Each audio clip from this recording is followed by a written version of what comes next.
The elephant again, not in the room tonight for the third Republican presidential debate in Miami, Donald Trump. Instead, the former president is going to be holding a rally in nearby Hialeah, a speech that, according to sources, is designed specifically to court Latino voters, the fastest growing voting bloc in the country, a group that Trump has steadily made considerable gains with since his first run for the White House. And according to new CNN polling, that momentum appears to be carrying over into 2024. While President Joe Biden beat Trump among Latinos in 2020 by more than 30 points, our polling shows that lead has now slipped to only 4%. Let's dig deeper on the numbers and their implications with Abraham Enriquez. He's the president of Bienvenido US, a conservative-leaning Latino voter outreach program. Abraham, thanks so much for sharing part of your afternoon with us. We've talked about this before, you and I. It follows a long-running trend, Trump outperforming expectations, not just in Florida, but in key states like Wisconsin, Nevada, Pennsylvania, and Arizona.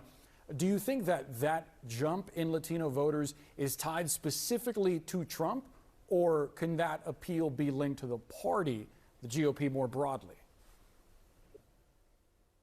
I really think it just comes down to one person, and that is Joe Biden, Boris. You look at the numbers, I think it's really important to note that there are 35 million eligible Latino voters. And as you said, we are the largest minority voting bloc and the fastest growing electorate. So anyone that wants a successful campaign knows that they have to court this giant voting bloc. And so when you look at the kind of percentage that make up the Hispanic vote, 58% of my community believes that this country is on the wrong path.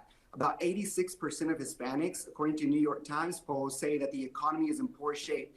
And over 70% of Hispanics believe that Joe Biden is too old and lacks leadership. Right? That doesn't mean that Hispanics are going to immediately sway into the Republican Party. You and I both know that Hispanic voters are loyal to values, not so much party. So the candidate that's going out there talking about economic opportunity, preserving the American family and preserving the American dream is the candidate that's going to court the Hispanic voting bloc. And today, President Trump is proving doing that by going to Hialeah, a city that encompasses about 95% of its residents as Hispanics.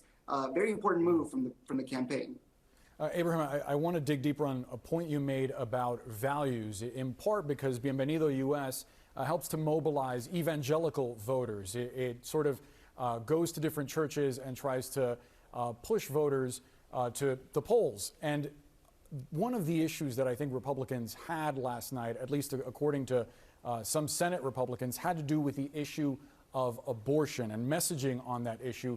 The Vice President Kamala Harris actually talked about this just moments ago from the White House. She said that, quote, "One does not have to abandon their faith or deeply held beliefs to agree that government should not be telling a woman what to do with her body." How big is the issue of abortion for Republicans right now when it comes to Latino voters? Yeah, I think that's a topic that Republicans need to have a better strategy and messaging on. Last night proved that. But that's exactly why I started Bienvenido, Boris. As a son of a preacher, or a grandson of a preacher, I know that the Hispanic evangelical is very conservative voting bloc, as well as very pro-life. However, the Hispanic evangelical church has been sidelined when it comes to civic participation for years.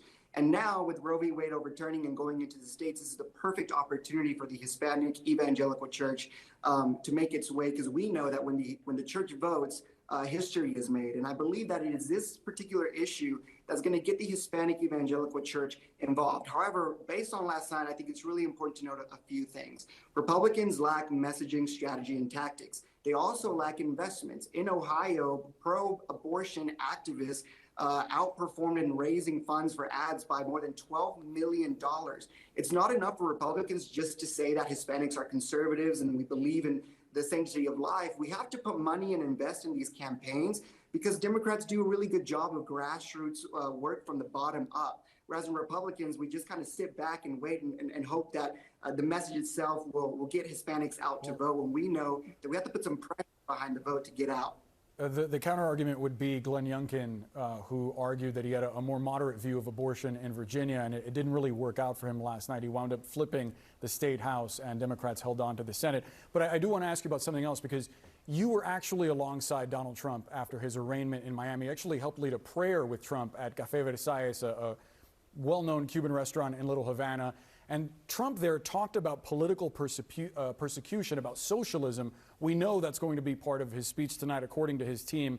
I've spoken to Democrats who argue that part of Trump's success among Latinos is fear-mongering about communism to voters that have generational trauma, fleeing places like Cuba and Venezuela. What's your response to that? Well, first and foremost, Boris, we don't deny prayer for anyone. If President Biden were to call today and ask for prayer, we'd be on the next flight out to D.C. to pray for him. Prayer is very important. However, I disagree with this idea of fear-mongering, whether it's Cubans and Venezuelans from South Florida that understand the dangers of socialism, or Mexican Americans in Tucson, Arizona, and Cameron County, Texas, South Texas, where we know the dangers of open border policies. President Trump is able to identify Hispanics of all different backgrounds, whether you're Cuban, Venezuelan, Puerto Rican, Ecuadorian, Mexican American, and prove that there's no one topic that is just seclusive to the Hispanic voting bloc. We care about all issues. That's why you saw this organic trend of too much emphasis is placed on South Florida, but we also should be talking about Tucson, Arizona, Hidalgo County, Texas, Cameron County, Texas, areas that were under Democrat control for over 100 years, Boris, and last election cycle were flipped to Republican. Why? Because the Democrats have chosen to turn a blind eye to open border policies and really embrace this idea that there is nothing going on at the border. And that's what's causing these local small counties in South Texas, predominantly populated by Hispanics, to turn over organically to the Republican Party, more importantly, President Trump. It appears that this is not just statistical noise, and it is a larger trend, so I suspect we'll be talking about it again very soon. Abraham Enriquez, thanks so much for the time. Thank you, Boris.